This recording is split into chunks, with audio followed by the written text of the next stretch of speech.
Svakodnevni poslovi oduzimaju dosta vremena i energije. Među njima je svakako izdavanje, primanje, plaćanje i arhiviranje računa. No na raspolaganju vam je nova mogućnost. Suvremeno rješenje za brže i efikasnije poslovanje.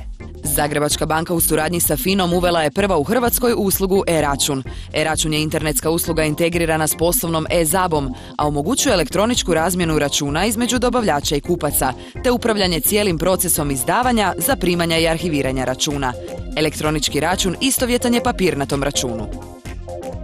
Usluga e-račun stvara preduvjete za jednostavnije i konkurentnije okruženje za poslovanje tvrtki i poduzetnika, a omogućuje i harmonizaciju poslovanja sa zemljama članicama Europske unije. Usluga e-račun nastavak je niza usluga internetskog i mobilnog bankarstva koje banka nudi tvrtkama i poduzetnicima, a započeo je uvođenjem internetskog poslovnog bankarstva e-zabe. S e-računom velika je ušteda na papiru, troškovima poštarine i prostoru za arhiviranje. Sve brže, nadohvat ruke i preglednije. E-račun donosi korist svima, pa i okolišu, jer uz takav način poslovanja sačuvat ćemo na tisuće stabala.